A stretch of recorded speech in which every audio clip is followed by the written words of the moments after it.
Hi, everyone. Just a quick note that only half of this episode is available for public consumption. The rest of the episode is only available to our Patreon subscribers. If you'd like to become a Patreon subscriber, you can go to patreon.com/psychpodcast. That's patreon.com/psychpodcast.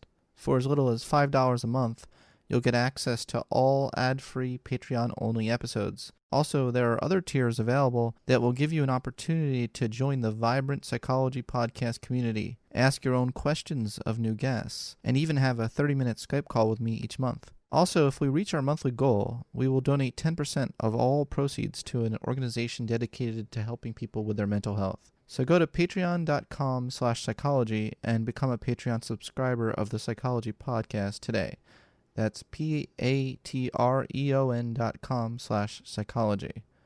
Okay, now let's dive in.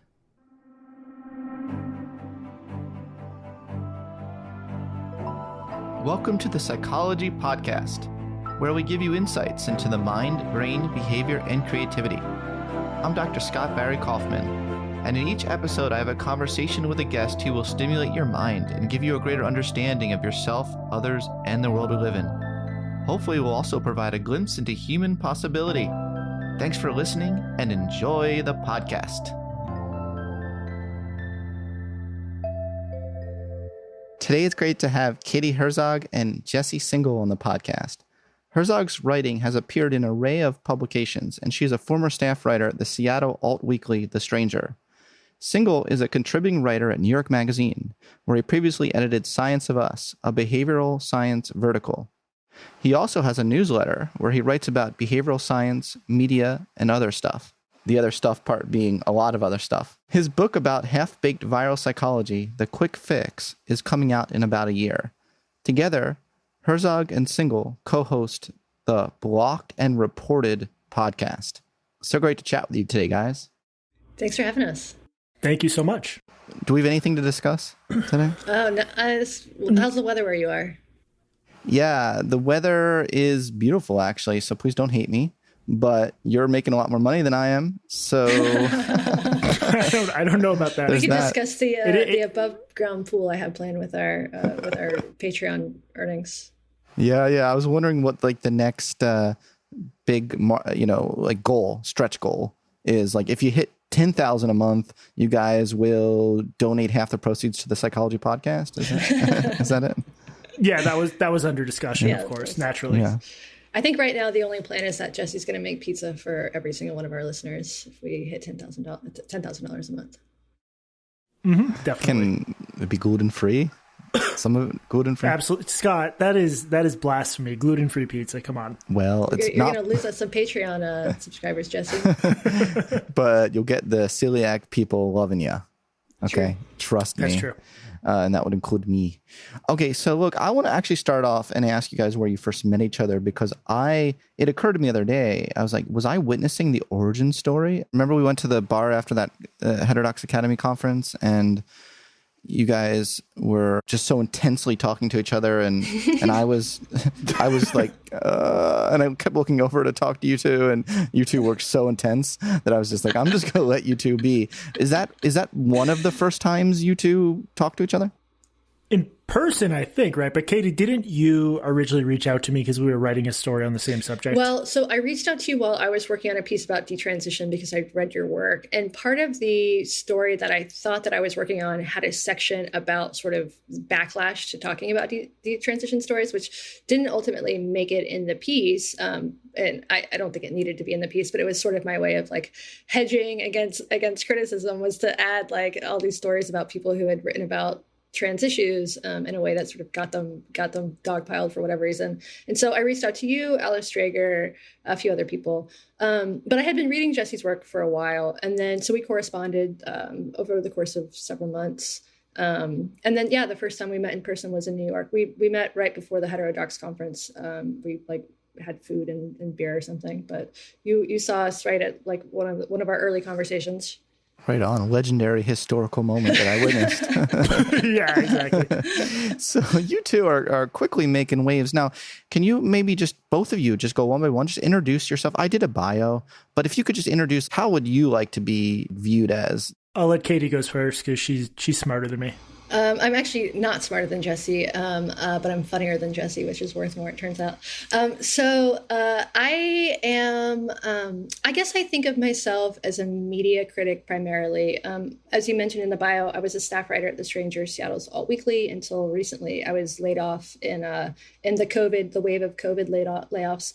And so now I'm doing some freelancing. I've written a couple pieces for The Guardian and The Atlantic since the layoff, but mostly what I am is a podcast co-host. That is now the most important part of my identity, now that people are actually giving us money to do this. But my interests are fairly aligned with Jesse's and probably with yours in some respects. I'm interested in psychology and human behavior, particularly why humans sometimes do such crazy things. Before this, I wrote a lot about climate change and the environment, but I find that parsing human consciousness is more interesting to me now. Cool. Jesse, how do what are some things that are core to your identity these days? Man, that's a good question. I have one foot a little bit in academia because when I was 27-ish, I left a sort of permanent freelancer job at the Boston Globe where I'd been doing opinion writing. I went to public policy school and I learned more about psychology, economics, statistics, and it really turned me away from just straightforward, this is right, this is wrong opinion writing. I got much more interested in why people believe what they do. Led me to a lot of thinkers like Danny Kahneman, John Haidt, just this whole universe of a different way of looking at things where it's less, you don't believe in gay marriage, so I think you're bad, and more like, why did you come to some, such different conclusions about morality as I did? And I think there's a way to do that where you don't lose sight of your own beliefs, but you just understand how complicated the human brain is. Yeah, for sure. And that's my introduction to you as you're writing on the replication crisis, I believe at New York Magazine. I thought it was really well done, Jesse. So that's where I first encountered you. Now, why did you decide to start this podcast together, Blocked and Reported? Why did you decide to start it together? You want to take that? Yeah, it's such a weird time, and COVID makes the last. I mean, when we started in March, right? Yeah. Wait, did we? I think we started. I don't know. Time has ceased having a meaning, but it might have even been April. It might have been April. So Katie and I have had similar experiences where we run up against this thing where in liberal and lefty journalism, and we're both firmly on the left by any conceivable metric, certain subjects are very difficult to talk about. And when I say this, people caricature that position as though what I'm advocating is like phrenology or race science, when really I think like what's going on now is a good example where there's a lot of complexity to the protests going on, to the question of how to reform the police. And I think a lot of people feel like they can't talk about this stuff openly. They can't weigh costs and benefits, what policies we should pursue, how race and class intersect. So that's the classic kind of Singal Herzog issue where we have, I think, traditionally gotten ourselves in trouble on Twitter for maybe speaking about it a bit too freely. Do you think that's fair to say, Katie? I do, yeah. I think that Jesse and I tend to both be motivated by data and by empirical evidence and things that can be tested, and a little bit less by emotion. And that probably makes us like less fun to hang out with than most people, and maybe a little bit too like, oh, let me explain to you how the world works using numbers. But it's not necessarily the sort of, I think, dominant personality trait among much of the media right now. And it puts us at odds with a lot of other people. And there seems to be a desire for that conversation. The response from to this podcast so far has been like sort of overwhelming. We're getting a lot of messages from people who say things like, thank you for making me feel less crazy. And so I feel like, that's kind of the goal for me, at least, is to, besides make enough money to get an above ground pool, to make people feel less crazy, because I feel crazy right now. Yeah, I think I completely echo that goal of making people not feel crazy. I also think we want to carve out a space where, like, I don't think Katie or I want to give up our identities as progressives. And a lot of the people who get caught up in some of the craziness right now sort of change their political identity entirely because they feel so unwelcome, especially online. And I think that's unfortunate because, the question of who's meaner on Twitter, is the left meaner, is the right meaner, that shouldn't determine your politics. Your politics should come from core aspects of your identity and your values. Says you. Says me. Your What do I know? opinion. Your opinion. So why do you think let's really zoom in on why your podcast is taken off by storm. You're at what now? 5,000 a month on Patreon? I'm 5,800, Scott. Okay. Well, Sorry, that was very snooty. I should be clear. Katie and I had no idea this was going to happen, and we're sort of in shock about it. But yes, we're at 5,813 as I look at this, less than a month in. If we were in normal fields like tech or something, this would be like this would be pennies. But as journalists, this is like the equivalent of J.K. Rowling's money. Oh, come on. And as a scientist, then it's, let's be realistic. As an academic, I really want to zoom in, though. Like, what do you think is the people that are signing up? What are they craving? What is the underlying basic human need that you're fulfilling from a Maslowian perspective? So you want like actual which part on the pyramid of the hierarchy of needs? Or? I think we're shelter. We're shelter. Yeah, we are shelter. At this point, you're shelter. And then what's the storm that they're trying to come away from? The media? Social media. Yeah. Katie, Katie should run with this. This is good. We're shelter. There's right now we've talked about this a lot on the podcast, and I keep coming back to this one phrase, the pressure to conform. I think people are really experiencing that and especially because of the pandemic, and we're seeing people less in person unless you go to a protest. So much of our communication now is filtered through social media and online. And there's not a lot of room for nuance and debate, talking about difficult issues, as Jesse mentioned. And I think that what we're providing for people is just a way to listen to two people talk about these things that isn't driven by ideology, that isn't strident. I hope that we're not, I'm okay with us being know-it-alls, but I hope that we're not the sort of people who, I don't know, pressure others to conform to their opinion. So I think that's what it is. I think people feel like genuinely nuts right now, and they don't know how to talk to their friends about it because they're scared if they do, they'll get excommunicated. And so they listen to our podcast instead. And we should say, like, this isn't some idle concern. Like, just today, a 28-year-old data science guy at Civis Analytics, which is a big data and polling firm in DC, all he did was tweet that there's some political science from this African-American studies professor at Princeton suggesting that violent protesting and rioting leads to a political backlash. That's a very important finding. He got fired, capital F fired, just for tweeting that. I think this is an outlying case, but when people send us messages, this is increasingly the sort of thing they're concerned about, that if I tweet the wrong thing or say the wrong thing, there's going to be disproportionate consequences. Yeah, I hear you. And Katie, you said something that really stuck out at me on Twitter the other day, and we'll be going through a lot more of your tweets in a second. But, but one that you said that really stuck out at me is you're like, I've never felt more free in my entire life. Look, that really hit home for me as well. What do you view as freedom then? For me, it really comes down to not having bosses. So right now, I mean, if I were trying to make it as a freelancer right now, a freelance writer, or if I were trying to get a staff job, I would be really constrained in what I can say. And this is not, my views are very normative. I'm sort of a regular, milquetoast liberal. I'm a registered Democrat. I don't think I believe anything, outside the Overton window at all. But when you work at a media job, at a staff media job, particularly right now, there's an attitude that everybody who doesn't conform to the same narrative is wrong. And if you're wrong, you are bad. And if you are bad, you are evil. And there's a real cost to that because people feel afraid to say what they want to say, and people are getting fired. There was that analyst that Jesse mentioned. There's been lots of cases of this, particularly people in academia, which, you would think they would be more protected, and in media.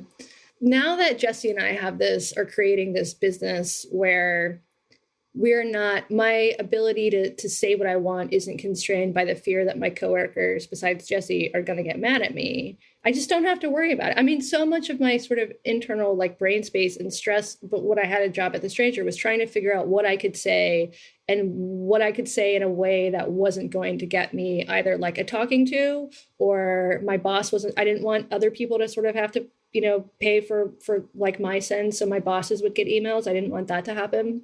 And I just don't have to worry about that anymore. I'm sure that there's something I could say that would probably make our Patreon followers leave, or Jesse could, or maybe when Jesse writes his rap about the replication crisis, which was one of our stretch goals. I think you should both start taking pictures of what you're doing with people's money. Oh God! Instagram different pictures of like, look, we're on a jet. That might be the thing that would make everybody stop giving us their money. That's what I'm thinking. But unfortunately, I don't think $6,000 a month will get us there yet. So that's what I mean by free. I don't like right now, especially in the media.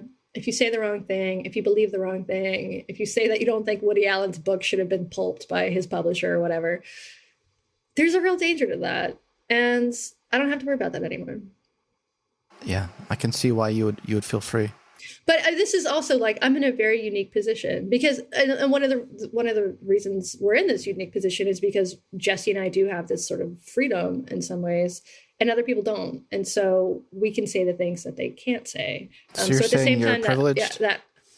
Yes, I am. I'm saying we're absolutely privileged. We have independent podcast wealth privilege, so. That's what I mean. It's not, I also haven't left my house in 3 months. So it's a weird sort of freedom. Me neither. But at the same time that freedom is being restricted for everybody around us, we have this newfound ability to support ourselves by saying what we want. Yeah. And so it sounds like this dynamic that you described with the stranger is going on at the New York Times right now, right? Yeah, I think it's going on everywhere. Absolutely. And what pisses me off about this is, there's a subset of journalists who will go on Twitter and loudly claim, A, that it's not happening, B, anyone who claims it's happening has a suspect political agenda and is just, wants to be a Ben Shapiro fan or a far-right person. The reason, Katie and I both get tons of emails from people in journalism and academia. That's safe to say, right, Katie? Oh, yeah. And they send us those emails because they know we're going to be sympathetic. Why would you send an email about your workplace situation to someone you think might, screen cap that and make fun of you on Twitter? So I think people who are sure this stuff isn't going on should consider there might be a reason you're not hearing from the people affected by it. That makes a lot of sense. Yeah, that hadn't even really occurred to me. So what happened is at the New York Times, for your listeners who don't know, so the New York Times published an op-ed by Senator Tom Cotton that essentially argued for sending the national troops into the U.S. cities and states to quell the civic unrest or civil unrest. And then there was a huge amount of pushback from the staff. And then Barry Weiss, who's a staffer there, basically wrote a series of tweets saying that there's a civil war inside the New York Times. And the response to that was a bunch of her colleagues saying that this doesn't exist. And it hadn't even occurred to me until Jesse and I had this conversation that some people in the New York Times probably weren't lying. They really didn't, or aren't even aware that this thing exists, because the only message that they're getting is the one they already believe. It's just, we're all surrounded by confirmation bias, it's just sort of remarkable to me. You guys you really don't even realize. It's very strange. Well, what do you guys do to try to get outside of your own bubble on your podcast? I think it's been easier as I've developed. So I think the average, let's say, reader of my articles and my chunk of our fans, the chunk of our fans who came in via me versus via Katie, is definitely left of center. They're sort of like Obama liberals, but there's also been a subset of sort of genuinely centrist and right of center people. I would imagine the percentage of our listeners who are Trump fans is very, very small, but it's slightly, I've interacted with a slightly wider array of people than I would have, say, when I worked at New York Magazine in 2016. Just hearing other voices and hearing their critiques of liberal ideas and lefty ideas, I think is important, just as sort of to exercise your intellectual muscles and your skepticism muscle. So for me, that's been a big part of it. And also just, I'm curious if Katie feels the same way, but there's a subset of issues where in the course of being a reporter, I've learned a great deal about them. And then I've seen how they're covered in other more ideologically conformist outlets. And that has shown me that I need to be skeptical, because I see stuff printed on the screen that I know is not true. And it's been a little bit of a, can we swear on this podcast or no? Sure. I'll have the market explicit though. No. Okay. I don't want to drag you over that threshold. It's been a mind bleep. It's been a mind bleep to honestly, to get into these specific nitty gritty areas and then see how these controversies are covered by Vox or BuzzFeed or the New York Times, it has to make you a little bit more skeptical just as a living, breathing, thinking adult.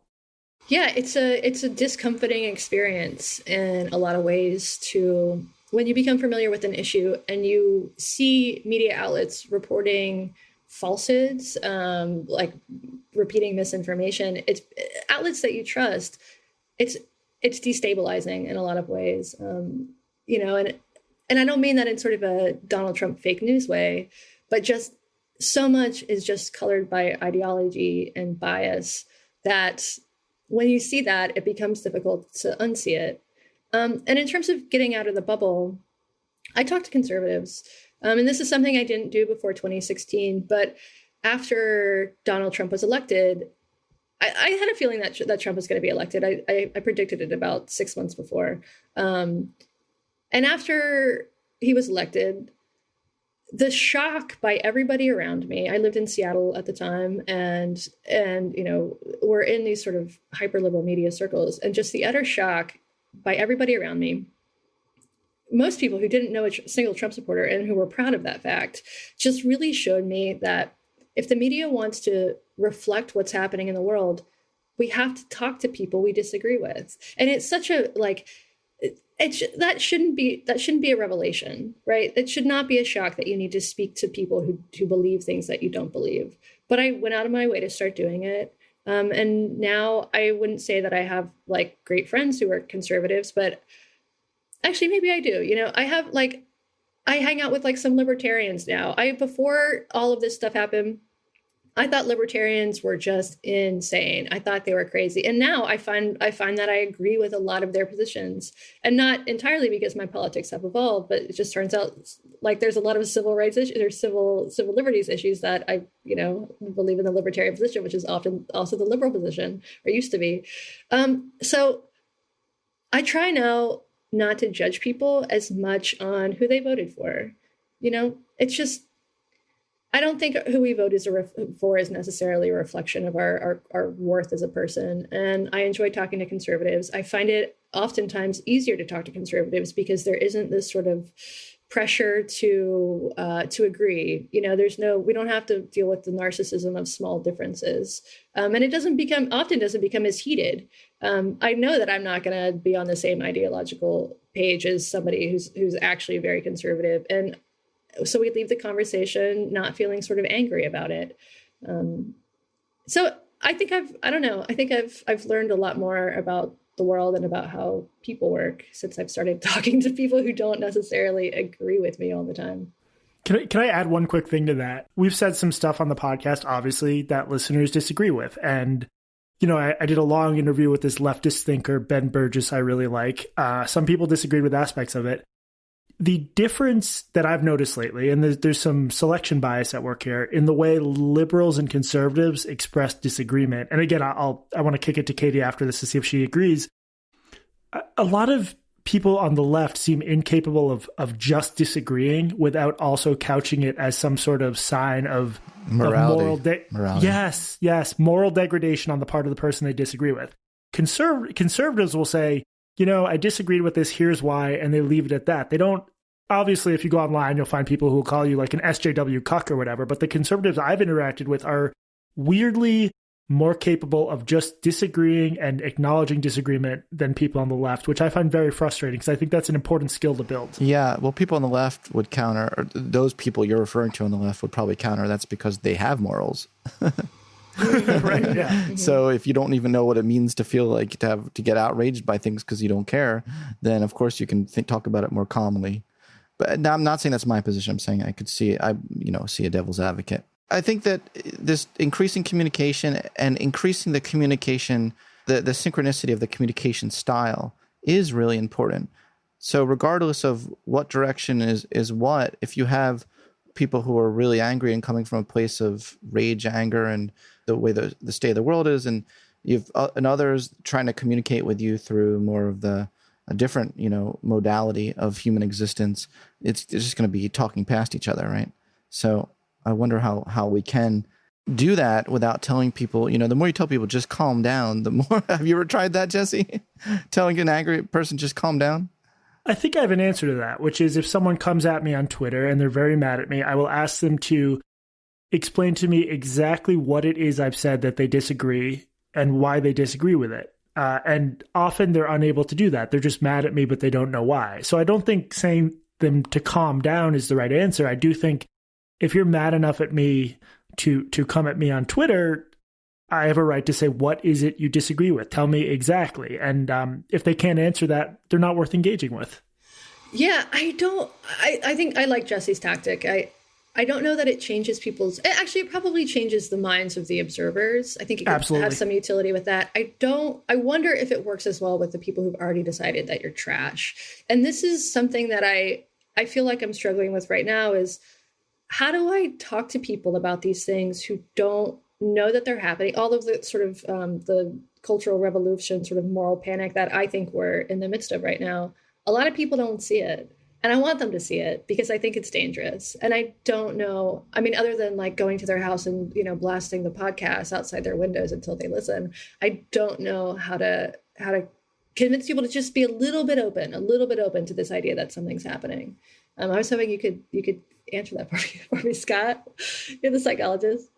Open to what happening in particular? Open to seeing that something is going on that they might not be aware of. Oh, it's something outside of their own perspective. Something outside of their own perspective, right? I think there's such a people, especially on the left right now, are so convinced of their sort of moral righteousness that if I say something like maybe people shouldn't be fired for, having like worn a stereotypically Puerto Rican costume when they were, in college or whatever. How do I make people see this? Well, this is interesting. If people you're describing on the left are morally righteous, would you say there's an equivalent on the right of maybe not moral righteousness, but truth righteousness? Like they think they have the answer. Is there a different kind of righteousness on the right? Oh, I think absolutely. I mean, think about Christianity. I think Christians probably tend to be more conservative. I think they're utterly convinced of their righteousness. And I also don't think there's anything I could do to, I can't convince someone who believes that the world was made in 6 days and that gay people are going to hell that the world wasn't made in 6 days and there is no hell. And I think there's, the commonality there is that it tends to be very religious in both cases. I don't think you can talk someone out of their belief. To be clear, I think Katie's going to hell, but for reasons completely unconnected from her sexuality. Personality. That's an important point, I think, because I went through years of to the extent people got mad at me, it was people on the right. I went through years of that, which might not be visible to people now, but there's a subset of people on the right I don't necessarily think it's worth engaging with. If they wanted to have a good faith conversation, I would. But part of the reason some of my focus has been on the left is I think there's trends here that could hurt the left in the long run. And I feel like this is more sort of my extended family. But all these dynamics, again, you're a social, this, Scott, these are human dynamics. And I've had conservatives explain to me that whatever sociopathy you see on Twitter, you could find that in small town churches, where if you say the wrong thing at a luncheon, you're ostracized from the group forever. This is we're all just primates concerned about status and in-groups and out-groups. It's the same thing wherever you look. Yeah, I think the reason, in part, that we think this is so much more prominent on the left is because we're on the left. This is where we see it. This is also a reflection of our own echo chambers. But I'm sure if you go to some small town church Facebook group, there's drama and infighting, and people say the wrong thing and get kicked out. Oh, for sure. Yeah, a lot of it is ego. Ego's being threatened, and you're seeing group egos being threatened. So if you're strongly identify with something and your group is not being respected, then that becomes the most important issue to you out of any other issue in the world. And then it gets really problematic if you really want to talk about how messy humans are. If you zoom out a second and realize, oh my gosh, every group's the same way. See, the fact is every group thinks they're the only ones that are the victims. Right? That's called the bias. It's like the bias, right? We think everyone else is biased, but we're the rational actors. Yeah. Well, everyone else is biased, and we are the rational actors. Right. I was going to say, Blocked and Reported happens to be the only podcast free of any bias on the planet, so I don't want to detract from that message. Yeah. Okay, you might have pulled a hat trick there, but the thing is, I would like to have empathy and compassion for everyone. So I would like to, I think the ultimate state to be in is one where we we try to listen to everyone's viewpoint, and it doesn't mean that we agree with it, but we try to have a dialogue where everyone acknowledges everyone else's viewpoint. But of course that kumbaya gets tricky when we talk about people who think in terms of zero-sum games. And that's what the world is at right now, is zero-sum thinking. But can I use your platform, which, despite your kind words, your platform is much larger than ours. And I just want to make a quick point about, think about it this way. There is a guy who didn't graduate high school in Ohio or Kentucky in an area ravaged by the opioid crisis.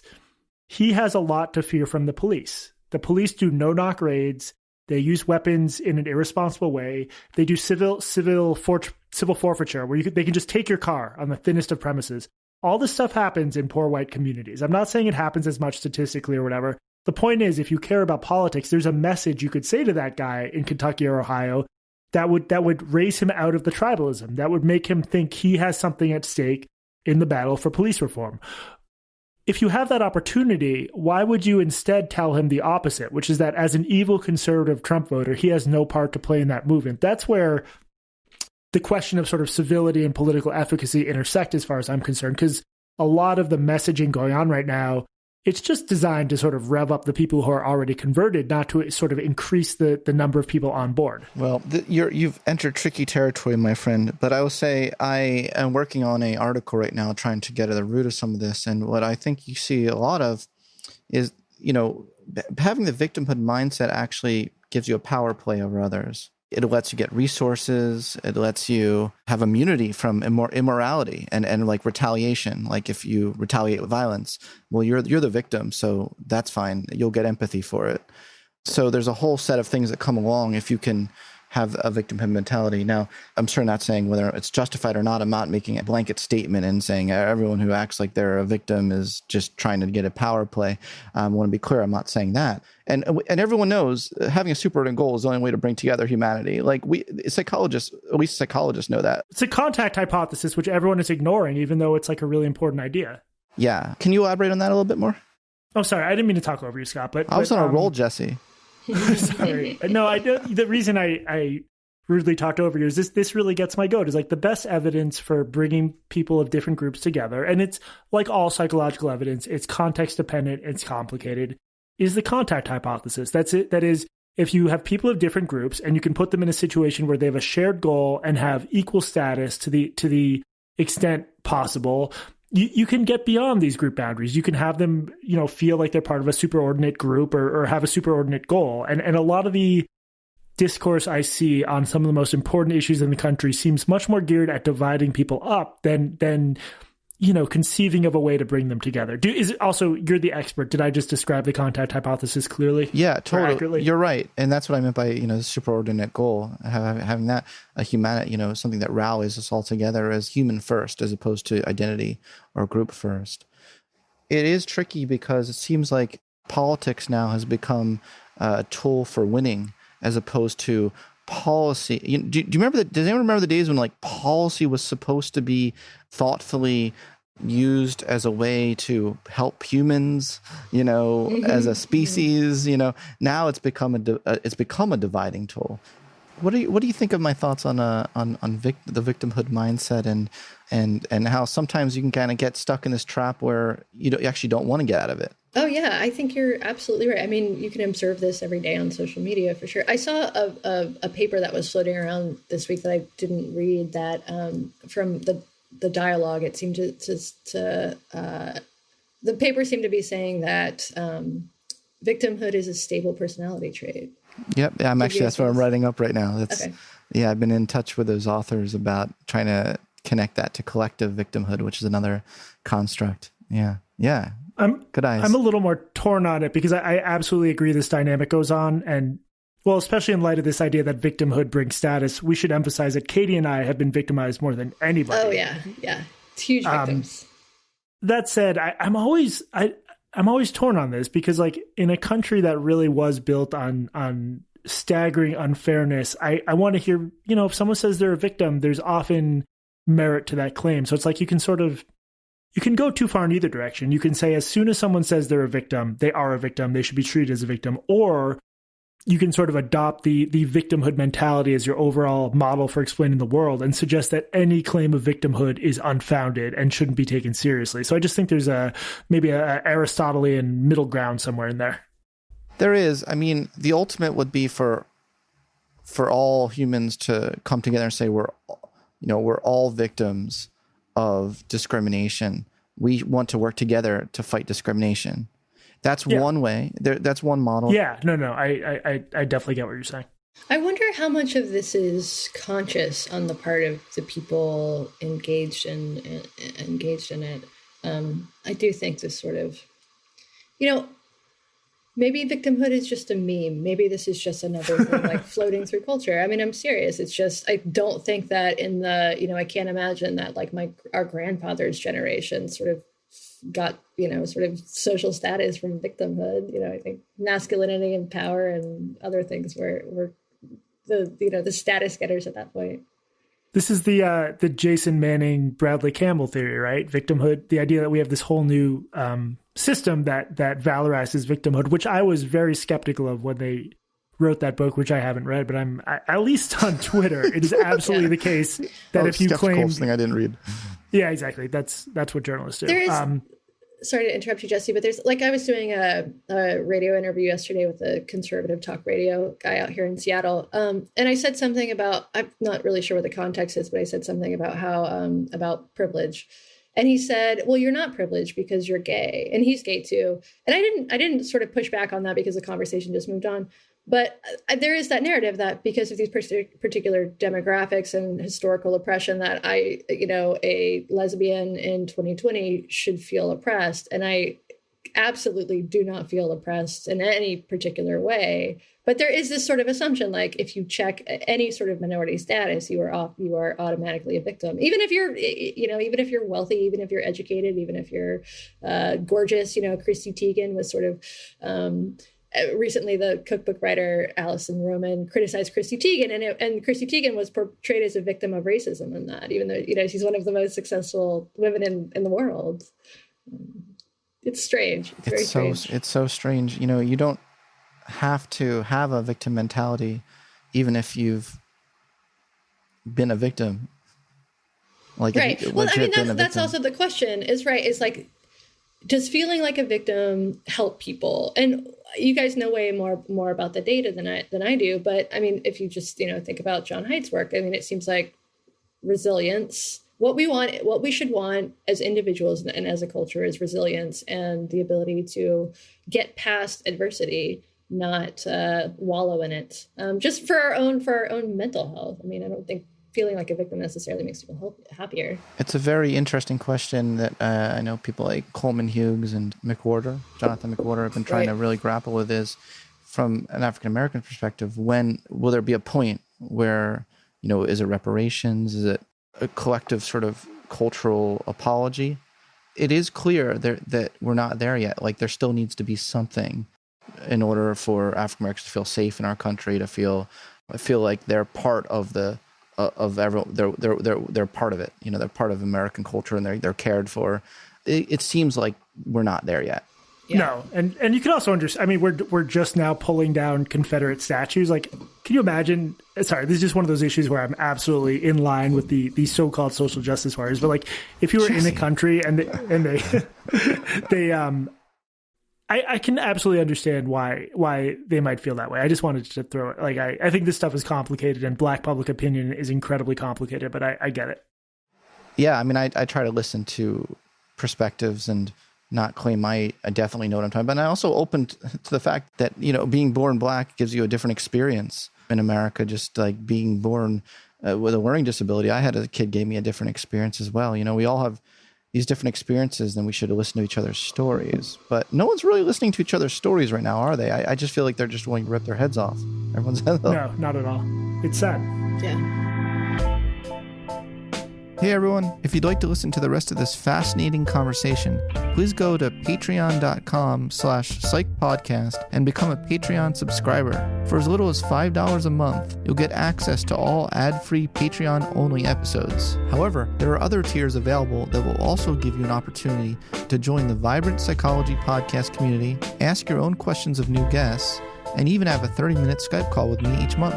Also, if we reach our monthly goal, we will donate 10% of all proceeds to an organization dedicated to helping people with their mental health. So go to patreon.com/psychology and listen to the rest of this episode today. That's patreon.com/psychology. See you over there.